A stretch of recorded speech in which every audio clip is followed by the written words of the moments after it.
বন্দে মাতরম। আমি রামকৃষ্ণ মিশনের প্রাক্তনী, সেজন্য পিছনে যে যুগপুরুষ বিবেকানন্দ বসে রয়েছেন, দাঁড়িয়ে রয়েছেন, তাকে প্রণাম জানিয়ে তিনি বলেছিলেন, যেটা লেখা রয়েছে, প্রতিষ্ঠাতে জাগ্রত প্রাপ্য বলানো নিবদ্ধ। সেই সময় আরও একটি কথা তিনি বলেছিলেন, যেটা বন্দে মাতরম বলার আগে বলা প্রয়োজন।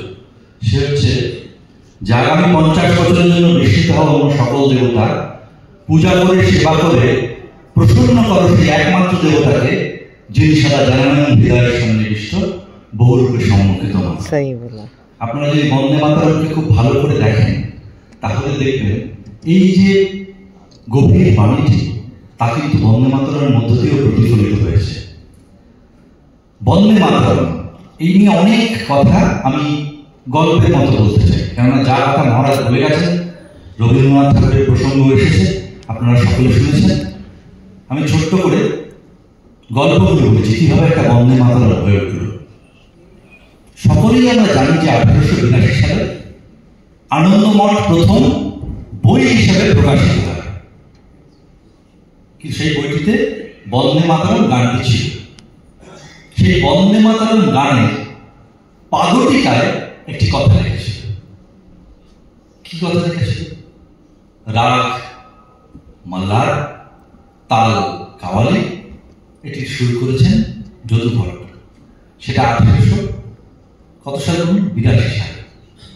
ঠিক 3 বছর বাদে 1886 সালে এর রাগিনী বলতে যায়।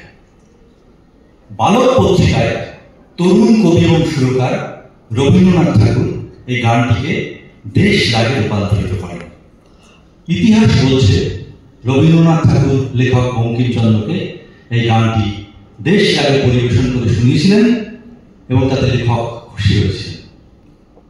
গানটি রচনা করে আজকে আমরা বন্দে মাতরমের 150 বছরে দাঁড়িয়ে আছি। এই পূর্ণ মুহূর্ত, এই পূর্ণ সময় আমাদের বিবেকানন্দ হলে। এই 150 বছর সময় হিসেবে ধরলে অনেকে বলেন ডিসেম্বর মাসের 20 তারিখ 1975 সালে বঙ্কিমচন্দ্র চট্টোপাধ্যায় এই গানটি রচনা করেছিলেন। কেউ কেউ বলেন 1875, কেউ কেউ বলেন 1874, মতান্তরে বলেন 1876। কিন্তু এটা সত্য যে আমরা এই বন্দে মাতরমের 150 বছর দাঁড়িয়ে আছি। একটা জিনিস বা একটা গান বা একটা কবিতা বা একটা লেখা বা একটা বাণী বা স্তোত্র কখন কালজয়ী হয়ে ওঠে? যখন সেটা যুগকে অতিক্রম করে যায়।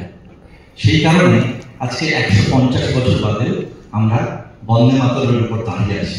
এবং যতদিন চন্দ্র সূর্য থাকবে, যতদিন ভারতবর্ষ থাকবে, যতদিন আমরা থাকবো, ততদিন বন্দে মাতরম থাকবে। আরেকটি কথা বলার প্রয়োজন, সেটা হচ্ছে 1896 সাল কলকাতায় জাতীয় কংগ্রেসের অধিবেশন বসেছে। সেই সভায় গানটি পরিবেশন করেছিলেন রবীন্দ্রনাথ ঠাকুর। 1896 সাল। 5 বছর এগিয়ে গেলাম 1901 সাল, আবার কলকাতায় কংগ্রেসের অধিবেশন।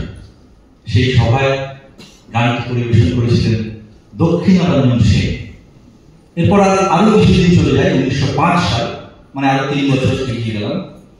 সেখানে বেনারসে যখন জাতীয় কংগ্রেসের অধিবেশন বসেছিল, সেখানেও গানটি পরিবেশিত হয়েছিল। তার মানে এই নয় যে বন্দে মাতরম গানটি হারিয়ে গেছে। স্বাধীনতা সংগ্রামের প্রত্যেকটা পরতে পরতে এই বন্দে মাতরম গান জড়িয়ে আছে। এই 5 সালের একটি মজার ঘটনা ঘটেছিল। সেটা হচ্ছে হীরালাল সেন একটি রাজনৈতিক চলচ্চিত্র বানিয়েছিলেন, নির্মাণ করেছিলেন। সেই চলচ্চিত্রের শেষ গানটি ছিল বন্দে মাতরম। ভাবুন তো, একটা পরাধীন ভারতবর্ষের বুকে একটা বাংলা সিনেমা বানানো হচ্ছে, হাজার হাজার ভারতবাসী দেখছে, তার শেষ গানটি বন্দে মাতরম।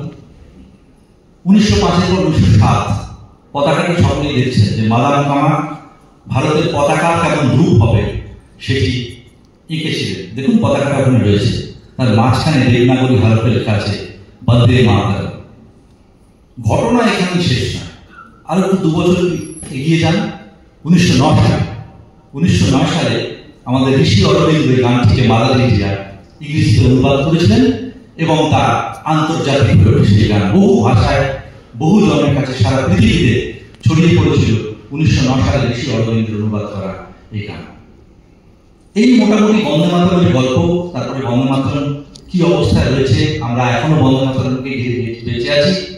স্বাধীনতা আন্দোলনের বন্দে মাতরম একটা জাতীয় ধ্বনিতে পর্যবসিত হয়েছিল এবং সেই কারণে ইংরেজ এই বন্দে মাতরম ধ্বনি উচ্চারণ করাকে বন্ধ করে দিয়েছিল, কিন্তু সেটা তো থেমে থাকেনি। তারপরে বন্দে মাতরম ধ্বনি উচ্চারিত হয়েছে এবং হবে আগামী দিনে।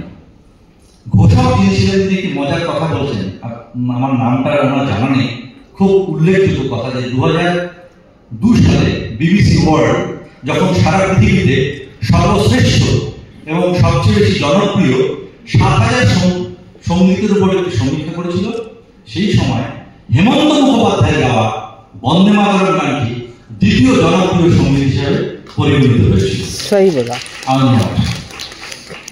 এইবারে এই হলো বন্দে মাতরমের ইতিহাস। এবার অনেক আরো বক্তা রয়েছেন। আর ছোটবেলায় আমাদের রামকৃষ্ণ মিশনের ছাত্র তো, আমাদের শেখানো হয়েছিল যখন বড়রা বসে থাকবে তখন বেশি কথা বলবে না, অল্প অল্প কথা বলে চলে যাবে। মহারাজ সামনে রয়েছে, আমি বিদায় নিচ্ছি, বাদ বাকি গল্পগুলো নিশ্চয়ই সকলে করবেন। নমস্কার।